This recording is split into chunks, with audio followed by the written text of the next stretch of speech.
Hello, everyone, and good morning. Welcome to our live feed update for September 20th. I'm your host, Taran Armstrong, and with me today is Puya. How you doing, Puya? I'm doing good, Taryn. It's always a fun time to come here, and for what's likely going to be the last time I get to talk about this lovely cast of folk left in the house with you, I'm excited. I'm excited to be here to talk about it for what little we have left, but I'm going to enjoy every second of it.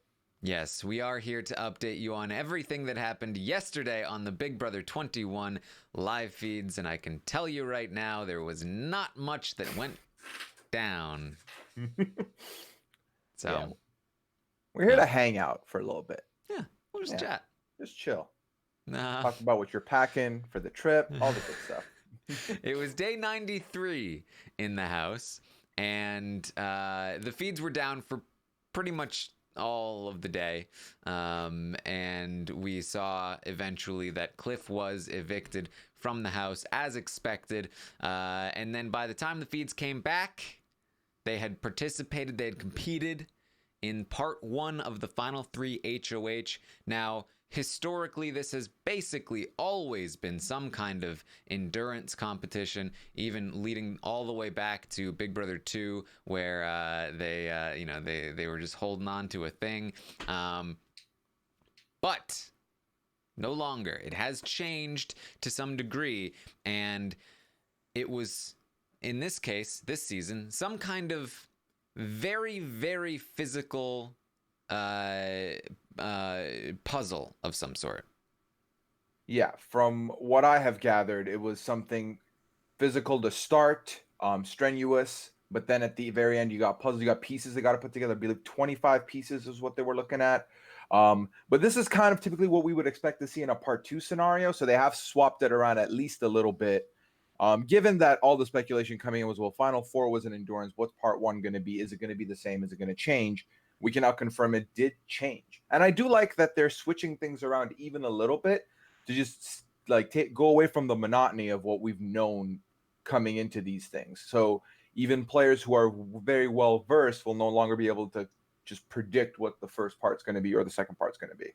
Yeah, it's a strange situation here, and it was some kind of puzzle. They said. Hard to know exactly what kind of puzzle it was. They said it was a Yeah. hard puzzle, but they also said it was extremely physical. That both Jackson and Holly were like, that was a full body workout right there. Mm-hmm. That was the hardest competition.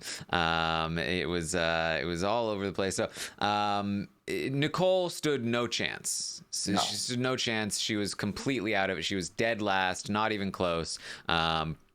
This is not a competition that Nicole was I think even capable of winning. Yeah, which typically I feel like a regular part two would be something that we would be like, okay, this is Nicole's. But Yeah. Nicole coming in and being like, well, this wasn't my comp, guys. Like this wasn't mine at all. Definitely based on what we're telling you, everyone that doesn't know should know who ended up winning this one. Mm-hmm. Yeah.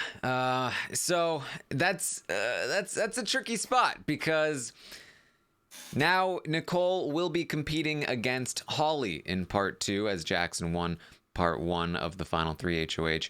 And theoretically, what they could have done is just swap around part two and part one to make part one the sort of physically puzzly, which is it's normally more quizzy than that, Yeah. but perhaps part two is going to be an endurance, which would be very bad news for Nicole. Basically, all but locking her out of the part three. Now, that doesn't mean that Nicole can't win an endurance against Holly, but she's lost an endurance to Holly and to Jackson before, so it wouldn't look great for her chances. But it's also not likely to be any kind of quiz because that should be part three, and they're doing part three live, or at least we assume that they were doing part three live. So that has to be some sort of quiz, I assume, is that's how it normally works. So I am assuming it's going to be some kind of physical thing, but what physical thing could it be if they've already done a physical puzzle just now? Right. Yeah. And to go back to it being potentially an endurance, given that the only thing Holly has talked about, her only storyline for the last week has been, this was my comp and I threw it and it killed me to throw it. She is someone who does really well in endurance, and if there's another one coming up here, I think she's going to go out of her way to make sure she wins it. So that's not a good look for Nicole, or not a good opportunity for Nicole here. But I really can't tell you, Taran. I've racked my brain. I don't know what kind of competition it could be, because I do think the part 3 is going to be some kind of jury-based either quiz or statements like they have done in the past. So it's one or the other, and it's going to be live. So whatever part 2 is, it's going to be the longer one, but I don't know what kind of competition it's going to be. Yeah. So it's strange. You know, it could, they speculated that it might be face morph. I could see that. That wouldn't be great for Nicole. Holly does have those faces down pretty well. Nicole really, she needed some kind of days comp at some point in the season, and it seems like the only one they're ever gonna get is part 3 after she's already locked out of it. So that would be unfortunate. It would be heartbreaking, is what that would be. Yeah. I would not love that. So, I mean, that's about what we have there. You know, I tweeted out a couple days ago now that you know, the statistics for the season in competitions, that that in the second half of the season we have seen a huge amount of physical competitions in comparison to the mental crapshoot and sort of like skill competitions, and that's in comparison to the first half of the season. So I had time this morning, so I went back to last season, and I saw a similar structure. You go back to season 19, and that was in season 19. The change from season 19 to season 20, we saw the ratio between physical competitions to all other kinds of competitions was basically doubled in the second half of the season, and that statistic is holding up this season as well. So there has been, it wasn't even gradual, it was a dramatic shift toward physical competitions in the second half of the season. It started last season, it's continuing this season, and I don't love it. You know, obviously it's going to just have to start being incorporated into the strategy of the game at this point. You know, it's always been the thing where we've laughed at people who are like, oh, you got to get out the physical threats in Big Brother, but Big Brother isn't a physical game. No longer. Can you say that, really? I think that if you are on Big Brother 22, you need to take out the physical people before week 8, because that's when the shift happens and they're just going to start winning everything, especially if you are not a physical person. I like the meta of the game is going to have to change, because it's dramatic and it's very significant. It's to the point where it's almost like, why are we even putting Cliff on the show if he's never gonna win any of these competitions, right? Like, yeah, no, it's funny because I feel like there's been one instance where we've seen someone quote unquote win out, but he did it by breaking the game, and that was Kevin Martin when he won on the comp run that he did. Now with this format change, we're seeing someone like Jackson literally go from the jury phase starting to be like, he's going to win. He's just going to win everything he can. And he's doing it. He's going into Wednesday, and he has a really damn good shot of winning this game now. So moving forward, if he is to win, plus this kind of being the new normal, I do think that now more than ever, the thing that we all laughed about, the whole, oh, I'm just going to win competitions to the end, is not only a viable tactic, it's something that could happen if the person has the body to do so. So I think moving forward, we're just not going to see anyone like a Jackson type or a Jack type really stand any chance, or shouldn't. I won't say can't, shouldn't be allowed to make it as far as they do, because if they get there and we got physical in the second half, they're gonna make it through. And people like Nicole, people like Cliff, people who are there for the mental, are there for the social, they are now coming in with a big handicap, because it doesn't matter how good your relationships are, and it doesn't matter how good your planning is and your strategic acumen is, because now if someone can physically body a competition, they're gonna shut you out, and it's not great. I don't prefer that. I don't like that. I like the little bit of random variables in there. Outside of the perfect shot, nothing really has been like that the second half. Yeah, basically since week 8, about 2/3 of the competitions have been physical. Coincidentally, Jackson has won about 2/3 of the competitions he's played in, and he did win a mental, in there, but you get my point, right? Yeah, Like, yeah. it's very significant that, like, I have to wonder, like, if the people who make these decisions know the impact of their choices and Yeah. what that will have on the game. You have to be so careful with the formula. You think you can just have fun with it and, like, oh, we'll have bigger and cooler competition sets and it'll be more exciting. You have to pay attention. You have to make sure you know what you're doing when you mess with it, Mhm. Yeah, well, it's like you're setting up these dominoes. You tweak one, it could make it so that you can't complete it properly. Like, it does change a lot after that. So again, moving forward, I hope they either rectify this or figure it out, because a lot of these archetypes that end up getting cast are not going to make it far, are not going to be worth casting, because what's the point? We're not going to see them. They simply cannot, they do not have the body capability to perform in these challenges that you're putting through. Or Mm-hmm. comps. Yeah. So I'm sure we'll continue to talk about that through the end of this season and into the off season, especially if part 2 is also physical. But the other thing to talk about, Nicole did talk to Jackson a little bit. Nicole was disappointed, of course. So I guess the only other thing to talk about here is the jury. We got a jury segment in the episode. Nicole talked to Jackson.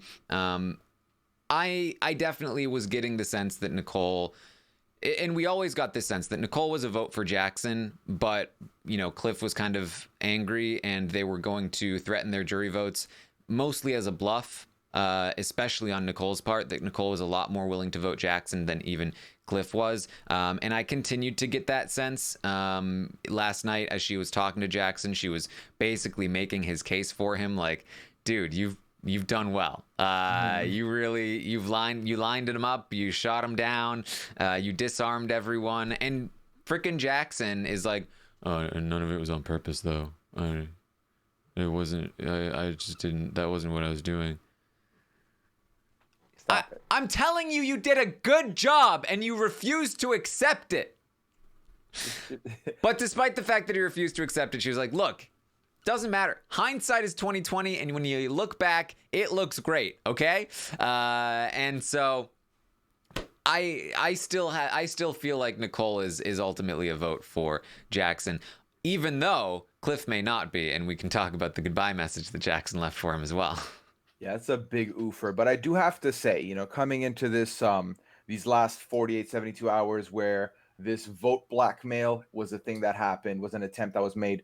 At the end of the day, one of the reasons that Cliff and Nicole had as much love as they did in the community, Nicole specifically, is the fact that they are fans of this game. They feel this game with a passion that a lot of us feel sitting at home. So knowing that at the end, if they're not there, they have to pick a representative to lift the trophy, to have the title, to get the confetti, however you want to look at this. They want the best person possible to represent it, even if that person was the reason they weren't allowed to make it to the end. So Nicole right now looking like she's in that camp. But we did get 1 minute and 20 seconds worth of goodbye messages online, and they were fun. Yeah, so Jackson, here's the thing. Here's what happened on the eviction episode, right?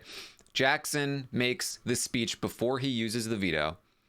And I was like, wow, this was actually pretty good. He says, look, this game is about adaptation, and I had to adapt to the game presented in front of me. I don't think it went down how anybody wanted it to go down, but ultimately I have to do what's best for my game, and so this is what I'm going to do. Perfect. You're playing the game. You're doing what's best for your game. It's not perfect, but in comparison to what you were doing before, significantly better. But then his eviction speech before he evicts Cliff, he goes back to, my word is my bond, and it's all your fault that this happened, and that's why you're leaving. And then, like, as Cliff is literally on his way out the door, hey, I just make sure that you aren't bitter, man. Yeah, this is not great. I feel like I definitely thought it was going to be worse, which is Yeah, amazing. I fair. really thought he was just going to light him up last night. And when we saw the first part, I was like, okay, not only did he not do that, but he's actually doing something. That's good. But then he goes back to his stock phrases. He goes back to the play with your mind, right? And I had to do what I had to do. The minute someone shows mistrust, I have to show mistrust. Like, I can't trust that anymore. And blah blah blah blah blah. And then at that point, even when Cliff walks out, I'm like, I think he'll be fine. I think he did some damage, but I don't think it's going to ruin it all that much. But then obviously Jackson, anytime during the season that I felt like, oh, there's a chance, he makes it harder for himself by doing something real stupid. And I do think that he did this again with these goodbye messages, which we're going to talk about. Yes. So, in the goodbye messages that we saw for Cliff, they were just posted by themselves. We didn't see Cliff's reaction to them, unfortunately, which is just really dumb. It's an odd choice. Yeah. Jackson, Holly is fine with hers. Nicole is obviously, he's voting for Nicole anyway.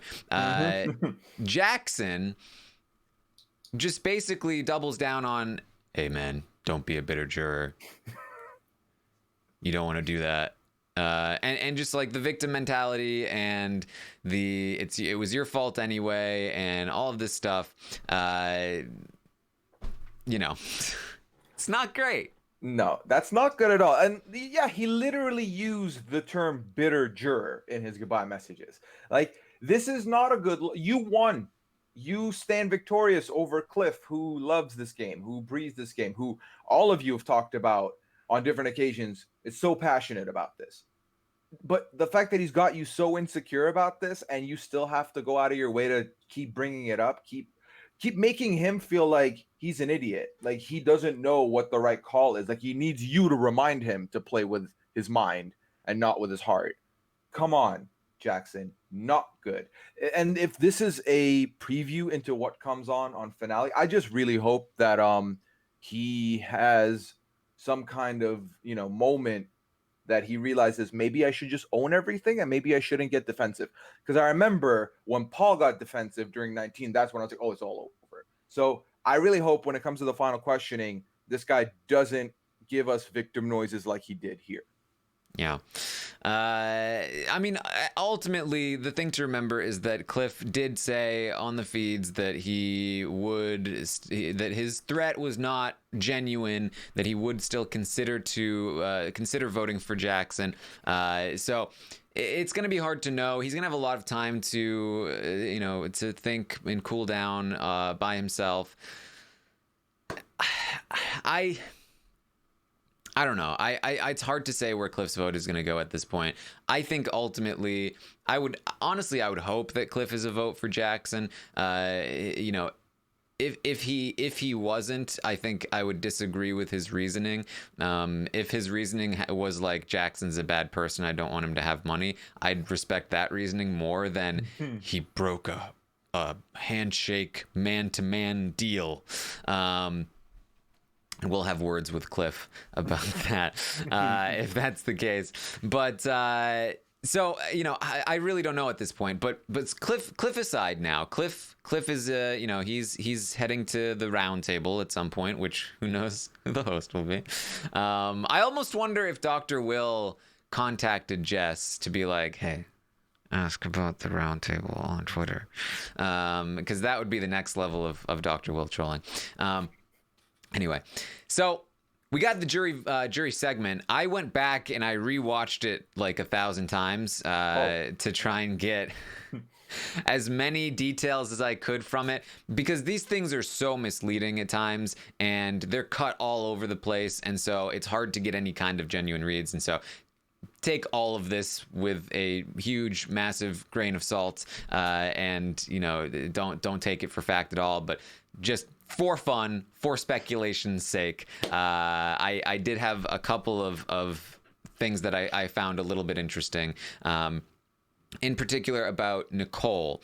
Now, we had seen a video from Jess talking about how Nicole was a mole and she regretted not taking Nicole out. It seemed like she was very anti-Nicole, which was kind of made people nervous because people want Nicole to win and all of that stuff. And if Jess is anti-Nicole, it's probably coming from something like Christy.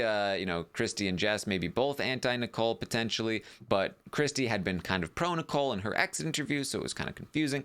My read on this situation, I paused as Nicole won the veto, right? And you could see the faces of everyone. Christy was shocked. Sis was eventually shocked. Kat looked annoyed. Kat, I believe, is very anti-Nicole. And Jess was smiling. And she cheered a little bit afterward as well. And she said, hey, because she's a player. I think that Jess got to the jury house and Kat immediately got in her ear, Nicole's a mole. She was playing you. You should be mad. And Jess was like, oh, man, Nicole, she was a mole. I wish I got her out. Then Christy came to the jury house and was like, oh, no, Nicole's playing a good game, though. Think about it. She played us all. It was good. You have to respect it. And Jess was like, no, you're right. I maybe should respect it. I think that Christy is pro Nicole and she has Jess on board as well. And that's that read.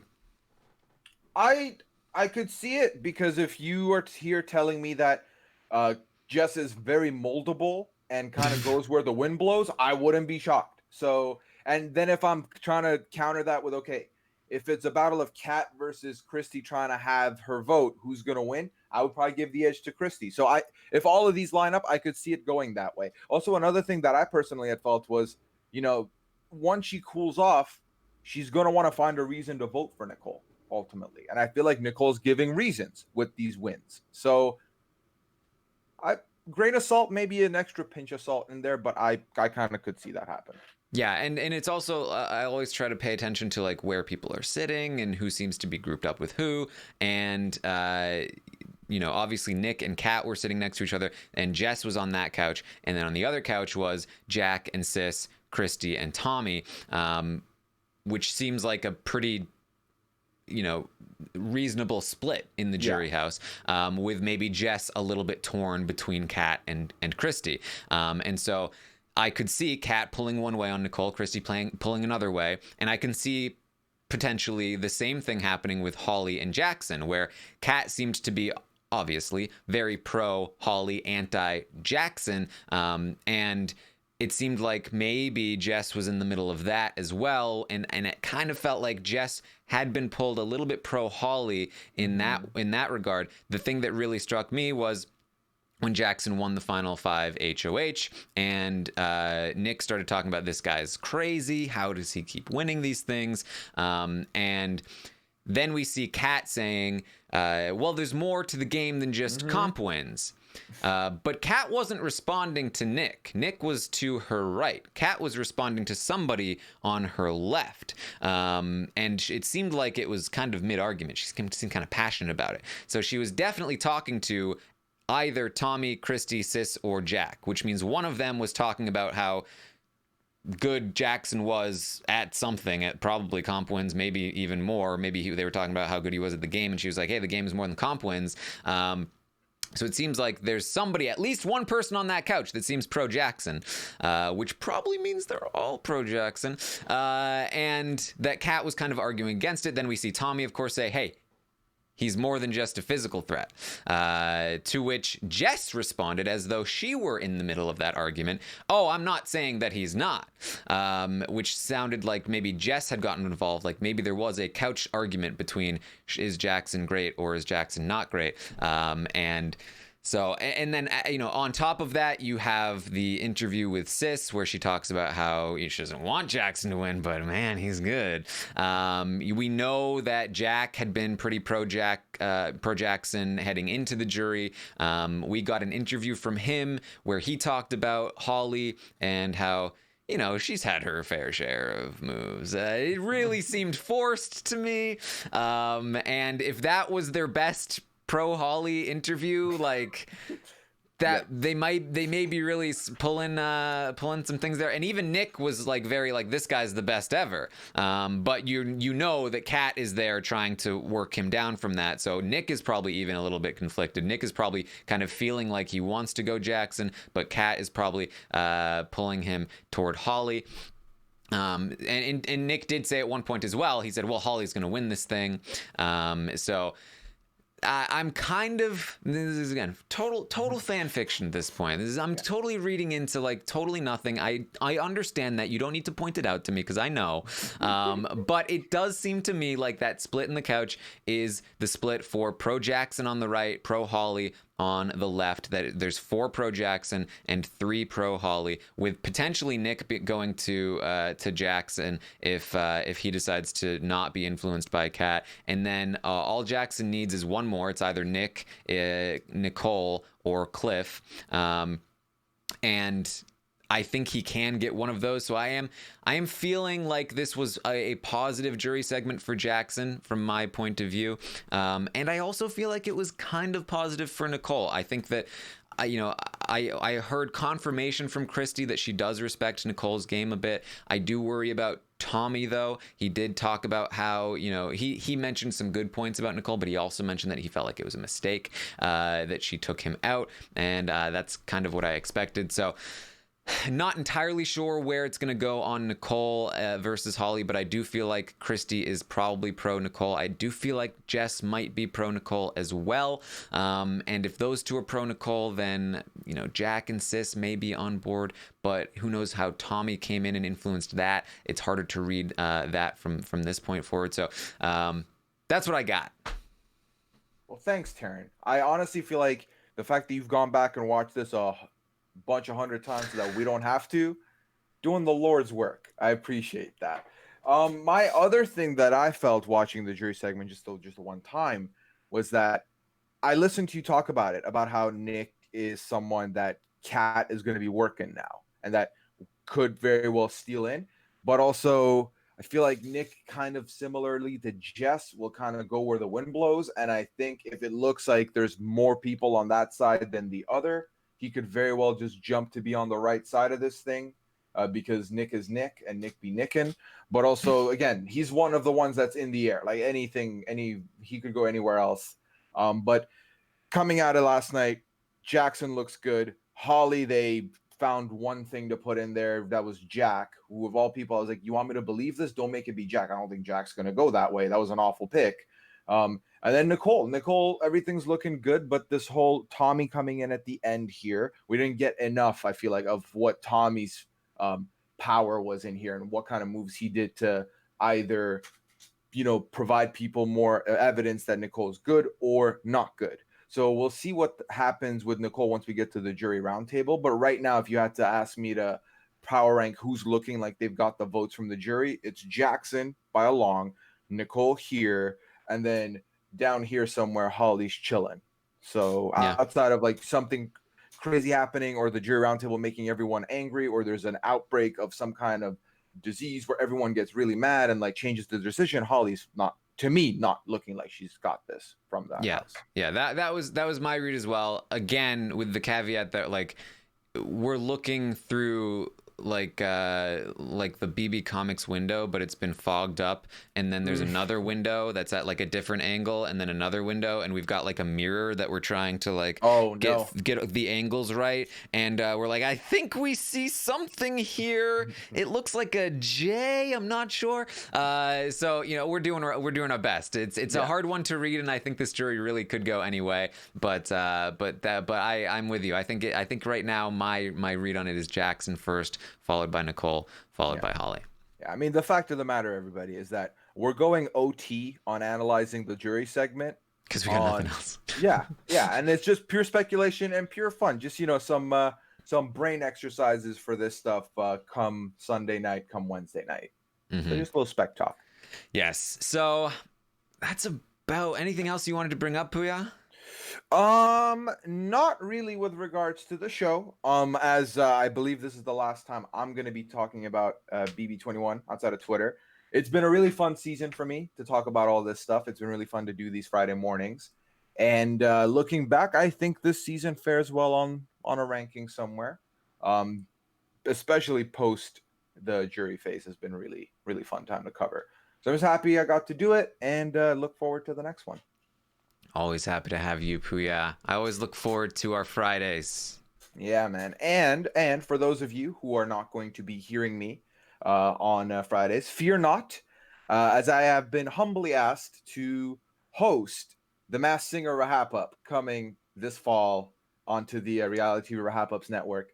And I found myself someone to go through it with. So Liana Boris will be co-hosting with me.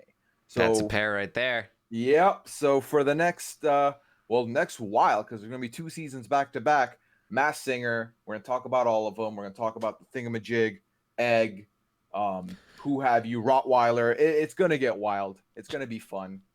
Just tune in. Sounds interesting. Yeah. There's a contestant designed, costumed, called the Thingamajig. You are not hearing wrong. I didn't forget their name. That's their name. It's fair. Yeah. I know you'll be watching now. Done. All right. Well, that's what we have for you. So tomorrow morning, I am going to start the final 3 game recaps. There's not going to be too much to update on the feeds. I will be heading to LA on Tuesday, so that is probably when the live feed updates will cease to be. So the next 3 days will be the 3 games of the final 3. Not sure who I'm going to start with yet. Probably Nicole. No, maybe I'll start with Holly. Yeah. Give yourself a smooth running Saturday. Yeah. Oh, Sept, I don't have to do Holly and Jackson back to back. I've got to do Nicole second. I feel like. Yeah. Split the couple. That wasn't done this season, but you're gonna make it happen. Exactly. All right. So, thank you so much for joining us across these live feed updates all season long. Make sure you tune in tomorrow as we discuss somebody's game, and you can find me on twitch.tv/Taran Armstrong, on Twitter @ArmstrongTaran, and Instagram Taran_Armstrong. So thank you so much. It's been a blast. Thank you, Puya. Thank you, Taran. Thank you for hosting us all these days. 93 days in. Appreciate you. All right. I will see you guys next time.